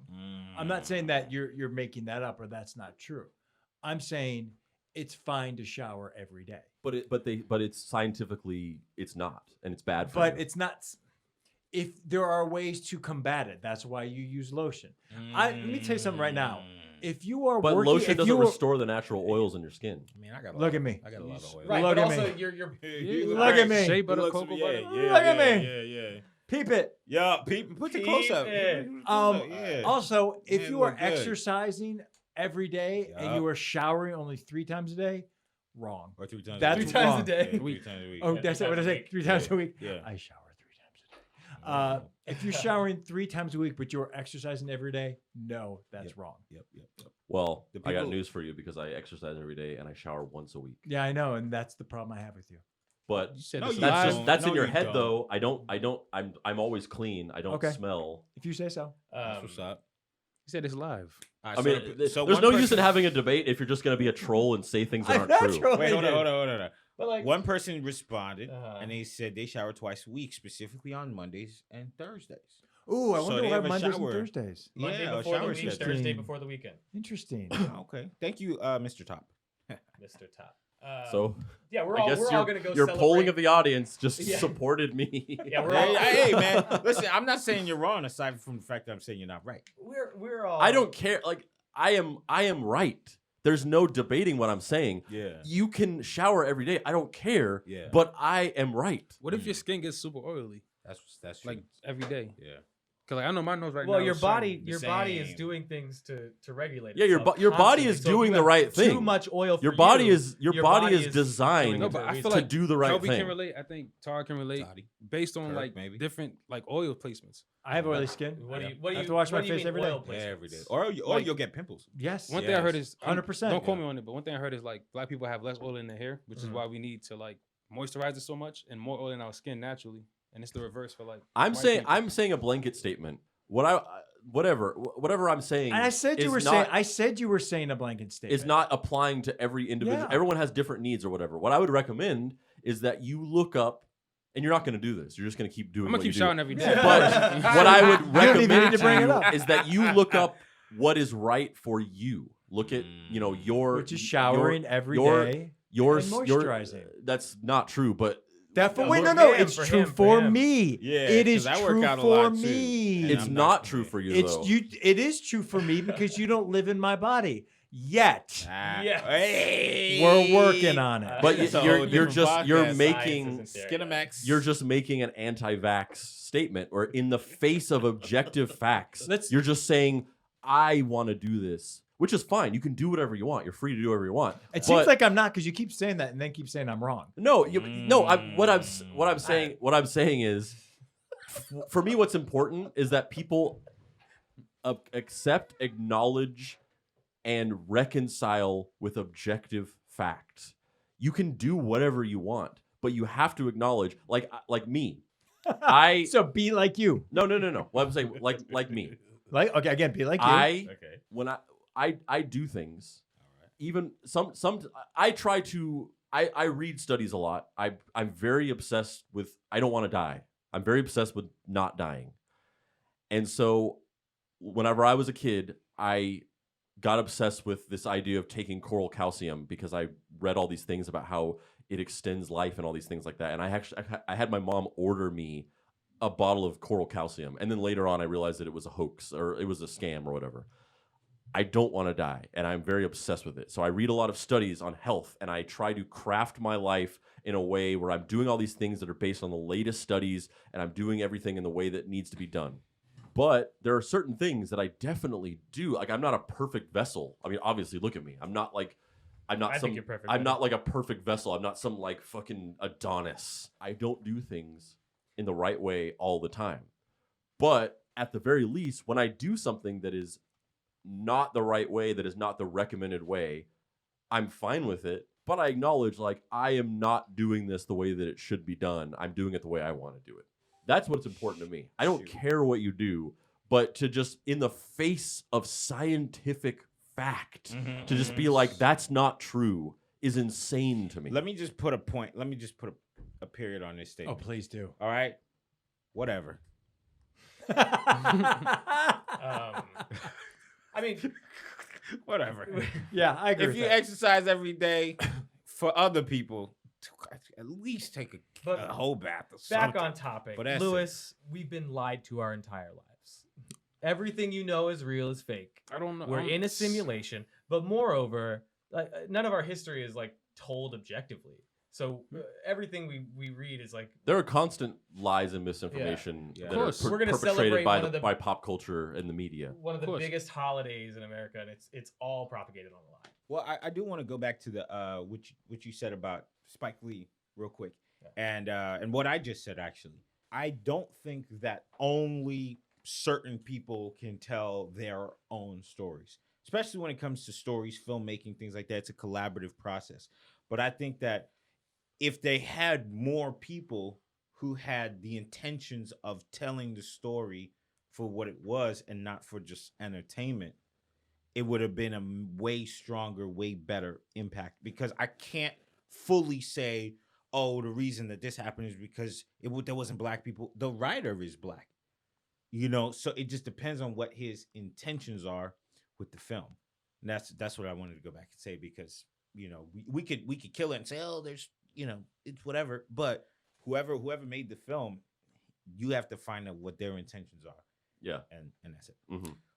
And somebody who wanted to cast Julia Roberts as Harriet Tubman probably didn't have the best of intentions. Yeah. Last couple stories. Clifford the Big Red Dog is coming back. Yay. Oh boy. Just Wait, have you watched? hard no to Barney, but Clifford the Big Yeah, Red that's Dog. weird. Fuck yeah. Okay, let's talk about it then. Barney is coming back. Let's not talk about the Barney thing. It's the I'm- most angry I've ever Hold been up. at you. They're Let's not putting- rehash it. Hold up. They're putting Barney back with the dude from Get Out, a production company, and it's live action and it's a movie. Freaking weird. Clifford, on the other hand, if they keep it a cartoon and a thing for kids, when I was a child, I liked Clifford. Didn't love him, but it was cool. Now, if they decide that he's gonna come back and he's gonna be live action, and I don't know, somebody else, Lil Rel Howery is gonna produce it, I'll be like, this is freaking weird, just like I had with Barney. But Barney been live action. yeah, that's why I hated it originally. yeah, it's creepy. Barney's creepy. So But- what's to say about Clifford then? One of the world's Oh yeah. favorite celebrity canines is making a comeback, and he is hard to miss. Clifford the Big Red Dog is coming back to TV. The lovable, loyal, and large furry friend is starring in a reboot, along with his best buddy Emily Elizabeth, of the PBS kid series Clifford the Big Red Dog, which premiered in 2000. Good. Each episode will feature an original song designed to introduce young children to a variety of musical genres, and for the first time, Emily Elizabeth and her canine BFF Clifford will speak to each other in the show, making their bond stronger than ever before. Nope. So I guess they're making him talk. Fuck that. How you feel about Well, that? I don't know about that. Done. I'm done with it. You ruined it. Yeah. I love the music. If you want to introduce kids to music that way, that's fine. But just make him like howl in the background or something. I don't want him fucking talking. There's no Yeah. need for it. Get rid of that and get rid of Caillou. No, Fuck people. Caillou. Yeah, fuck Caillou, that cancerous bastard. Gee, I'm sorry, Bo. Oh, I'm Jesus bad. Christ! I don't mean because he had cancer. I mean he's a cancer. Oh, I thought you were talking about because he's bald. That's That's the what I thought joke. you meant. That's like the joke online. But I meant he's like the show is cancerous. It's gross and it makes me feel terrible when watching it. I just hope nobody. But makes also that a Caillou gif. has cancer apparently. I hope nobody makes it a clip. Isn't that just like a meme theory? You're sending Kelby off into a I'm series so of confused. gifs. Yeah. You're that's- you Kelby is creating a GIF a second right now. I meme love moment. it so. But okay, so you guys had a big reaction to what I just said. What's All the right, point? let's Who are Caillou? Let's- Yo, Let's not we get moving Tyler on. canceled. He just canceled on. But God. Caillou is whack though. Caillou's he's bratty. He's a bratty kid. He has cancer, dude. I said he's I'm- Why? I'm- I'm- Why go back to it? Why I go tried back to help. to it? I tried to help Tyler. I'm sorry. All right, man. What's next? Okay, we'll move on. How did we get here? Big It's red because the big red dogs Yeah, don't yeah. tell their own stories. We were all joking about not liking Caillou, and I took it too far, apparently. But He I didn't don't even know like that the he f- took I- it too I far. don't. That's the I crazy thing about don't this like. guy. I don't like that Clifford is gonna talk. That sounds terrible. Yeah, it's weird. But also I understand why they're doing it because it's like what cartoons now have a main character that doesn't speak. Yeah. I understand the reason why they're No. doing it. I'm throwing out $1 million idea, but they should bring back Chalk Zone. I like Charles. Yes, I like a Charles. live action Chalk Zone. All right, you ruined it. Rudy to booty. You don't know what that is. I know. I have no idea what's going on. Yeah, it's some random show. That was No, Rudy's leave got it- the chop. Leave it a cartoon. Really? Gotta be a cartoon. My brother, when we were kids, my brother was terrified of Clifford the Big Red Dog. He was not Michael he was Myers. scared of him. That's a different brother. Oh, okay. My good brother. He was terrified of Clifford the Big Red Dog. And one time we went to an after school scholastic book fair, and we went there, and there was a Clifford costume mascot character, and he freaked out and he started screaming, and we had to leave. And by sheer coincidence, the Clifford lived in our apartment building, and when we got home, Oh my he was there. God. That's And my true. brother saw him and started like imagine that you see your boogeyman. Yeah. You see the thing that you're most scared of, in public. and then he follows you home. Yes. Wherever you Yeah, I don't go, know. How did waiting. this kid become the He's good there. one? How is he your good brother? and he screamed, and then the guy was like, "Oh no, it's okay." He took off the Oh, head. the worst. Imagine if Oh. your worst fear followed you home Oh my and then gosh. became a Lovecraftian, Cronenbergian body horror nightmare and took off his head. I don't know That's what horrible. he did. And there was a man trapped inside, encased in the horror, in the eldritch horror This is that is you. Clifford the Big Red Dog. That's hard. Just imagine. That's when you gotta buy a gun. If I was like the guy, I would have just like bought a McGruff costume and just dyed it red. I imagine that's what it looked like. The shitty McGruff costume just dyed red. No, look like a Clifford the Big Red Dog costume. That's So what's a up. McGruff costume dyed red. McGruff looks different than Clifford the Big Red Dog. All dogs are the same. That's racist. All right. Last story. This guy's nuts. So a woman. Have you guys ever heard of Cameo? The group? Yes. Fuck yeah, they're top No, 7. not the group. They're Just top appeared to seven. the show. Oh my You got god. Kirk excited. I'm so fucking hurt right I now. know. You got me all excited. for no reason. I He just woke purposely up. set you up. You for don't that. even know what the story is. He could be like, that group, they all died. Still though. Ah. So Cameo is a platform where you can go Oh, on yeah, and yeah, pay yeah. celebrities to record a personalized video for you. Mhm. And Like Larry Blackman from Cameo? Cameo might be on Yeah. Cameo. There's a bunch of people. It ranges from like washed up celebrities who are just trying to like Making monetize their last shred of Name one. recognition. Who's on And there? reality stars are on. Yeah, reality stars. Like there's reality stars. So like Lisa Vanderpump is on there. You know, Dr. like Will's on there. Oh, yeah, you have a I'm trying to think of. I Who would- literally was going Who would through be this. like the I'm biggest blanking star on it. that? Butch Hartman. The biggest probably. star, Butch Hartman is not on it. Oh. I'm just gonna say the ones that I remember. So Edward Furlong is on there. Reb Brown is on there, who is like a Reb Brown? Yeah, Reb Brown is on there. From Uncommon Valor? Yeah, From Fast Break? yeah, and those Oh. weird Captain America movies that I they might made in need the to get on 70s. Cameo. Jonathan Frakes. Jonathan Frakes is on there. It ranges from like old washed up like actors to like kind of famous people to like literally people that I know personally. Just random actors What's I up, know bro? who are just like you are overestimating Oh man. how famous you are. And you can just pay them and they all have a different rate. Oh, so Gilbert Gottfried's on there. He's like one of the most notable cool. ones. He's like the most popular guy on Cameo because of who wouldn't want like Gilbert Gottfried to record a message for them. So everybody on this thing, I went through all of them, and nobody is charging more than $500. It ranges from $10 to $500. Most of them are in the couple $100 range. Nobody on this platform goes above $500. Dr. Will Kirby is. Except Sean Wayans and Craig Kilborn I don't know. are Craig charging Kilborn. $1,000. Daily Show. He was the original Daily Show host. Sean Wayans and Craig Kilborn are charging $1,000. Sean- And I only looked at the actors, so okay. maybe on the other ones there's more, but on the actors, Oh, okay. nobody is charging more than $500 except Sean Wayans and Craig Kilborn, What who you are trying to charging. say? Huh? What you trying to say? No, which which What's one's the Sean? problem? What was Sean in? Sorry. Oh, I'm sorry. We're gonna go on. Okay. I'm not. We're not telling you. Okay. Yeah, you don't get to know. No, He's you the don't black deserve one. to know. He was But- Pop's son. Moreover- Didn't you edit the video of him talking Was at that John him? Witherspoon's funeral? Yikes. Which one? I said that moreover to go, any one of them is really worth more than $1,000. So that's a good Now, you price. can't compliment your way out of this one. It was all starting from there. It was going to be a compliment the entire time. So Damn it. a woman paid musician frontman of Sugar Ray Mark McGrath to break up with her boyfriend via Cameo. A woman paid Mark McGrath. This That's woman, considerate. this Johnny, woman, if you're listening, this that's woman what I- enlisted the lead singer Mark McGrath from Sugar Ray, one of her now ex-boyfriend's favorite bands, to break the bad news to Braden. Wow. His name is Braden. I respect that. You That's put considerate. both their names out like that? That's Look that up? considerate, man. Wait. I'm sorry. I don't get it. So this woman hired Mark McGrath to tell her now ex-boyfriend. He that- recorded a video breaking up with him and That's saying it didn't fucked work out. She's really sorry. Oh, I see. So it's kind of like a Damn. compliment sandwich. No, it's a No. giant shit sandwich. Yeah. Ah, No, she was because being it's thoughtful. actually- he's a big fan. It's right? actually Yeah. a big piece of shit that plays Sugar Ray music.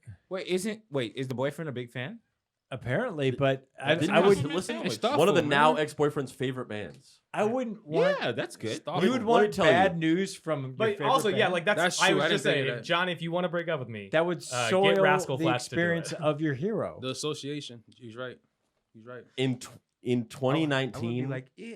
in 2019, Nah. almost 2020, if somebody's favorite band is Sugar Ray, break up break with Yeah. up them. with them. Deserve. And they'll do it Yes. for you. Cheyenne was able to get McGrath's help through the personalized messaging app Cameo, where celebrities can be booked for a fee to deliver a video message. She wants you to know that you mean a lot to her. He said, "You mean the world to her, but she's having a difficulty staying in this long distance relationship." McGrath briefly interjected to sympathize with the couple's long distance relationship, comparing their struggles with the difficulties he has faced with trying to keep his own marriage afloat. She still wants to be friends with you, and she wants you to know good luck on your thesis coming up. Probably not the best timing, Cheyenne, when he's doing his thesis, but I understand. Yeah. McGrath handled the situation as well as he possibly could, especially since he was being tasked with ending a relationship. The singer was also hopeful that one day everyone involved could meet in person and laugh about the whole thing. And then he said, "I just want to fly." Oh, that was them? Okay. That was them. That's fine. What It's I super want. unfortunate though. 'cause Put your arms around me, baby. Put your arms around me, baby. I just want to fly. Fly, fly, fly, fly. Spread so your love high. on fly. Spread your love on fly. Fly. I don't know what just happened. Oh, I don't can't- know either. Yeah. That was. Oh boy. Oh man. I feel dirty. Yeah, a little bit. So yeah, it's a strange world we live in. Yeah. It's a real world, weird world we live in. So yeah, that's all the stories. Really quickly before we wrap up, I didn't do this at the beginning, but I wanted to do it. 2 corrections from last episode. Number 1, I'm most ashamed of this, of all the corrections I've ever had to make. This fills me with such great sorrow, and to the person I've wronged and their family, friends, loved ones, I deeply and personally apologize. On last episode, I referred to the visionary director of A Talking Cat as Maria Crawford, Oh no. when his name is Mary Crawford. Mary Crawford. Gotcha. His name? I told you, it's a guy. Oh. He's a guy, and he uses his name is Dan something. Oh yeah, And he uses the pseudonym Mary Crawford to make the kids movies because his real main name, he makes gay porn and horror movies. Blasting him right now, right? Everybody knows though. Well, everybody knows, but it's just so like, I don't know. It's just one of those weird things where it's just like you don't want the two associated with each other. Yeah, understood. And then the last correction. So on the last episode, you said that Lion King, Disney stole the circle of life from somebody. Yep. And I looked into it, and that's not true. Okay. So the real story is, number one, the story is The Lion Sleeps Tonight, not the Circle of Life. Oh yeah. A weem away, a weem away. It's the thing that Timon and Pumbaa sing when they're like walking through the jungle. Yeah. Second of all, Disney did not steal it. People back in the 50s, when the song was first originally recorded, 50s are fucked. it was stolen. It was an African composer who made this song. And I forget the name. I should have written it down, but it had a name. It was taken by American musicians, and it was recorded as an American pop song. And they weren't credited or given any kind of royalties for the song, the composer or his family. Cut to the 90s, Disney took this song that was just a pop song that existed in pop culture, and they used it in the song. They used it in the movie. Now, where Disney fucked up, or the bad thing that they did, is that the family of the composer was basically like, give us some money from this. And Disney said no, and they fought them in court, and they won, and they basically crushed out this family looking for royalties from this song that was basically stolen from their father. That's crazy. Back in the 50s. Disney should have just been like, you know what? Yeah, you got this song stolen from you. You've had this legacy of this popular song that was very big that you got nothing from. Let's kick you something on the back end. Let's give you a couple points. That's what they should have done. That's the bad thing that they did, was that they basically said, fuck you. You have no right to the song because, it was taken from you back in the 50s or whatever. But they didn't steal the song. They perpetuated the way that this family was shut out and not given the money that they deserved for their father having written this song. That's still kind of like stealing. It's still fucked up. I wanted to differentiate that it wasn't that they like took a song and they used it illegally in the movie. They took a song, they used it legally, but the family was like, our dad wrote this in the 50s and it was stolen from him. And now it's in this huge Disney movie. Please just give us some money. And then Disney was like, fuck you. With their billions. Yeah. Yeah, it sounds like some thievery to me, man. I don't know. Sounds like Disney. So thanks for listening, everybody. That's the show. Before we take off, be sure if you enjoyed the show, if you enjoyed the concept of hearing the roundup of nostalgic news every week, then subscribe. You can go to the link that's appearing on the screen if you're watching the live stream, bit.ly.com/nostalgicast. We're available on anywhere you get your podcasts, Apple Podcasts, Google Play Store, Spotify, so on and so forth. Feel free to subscribe. If you like the show, feel free to rate and review. If you like the show and think that you have a friend that might enjoy it, feel free to share it with them.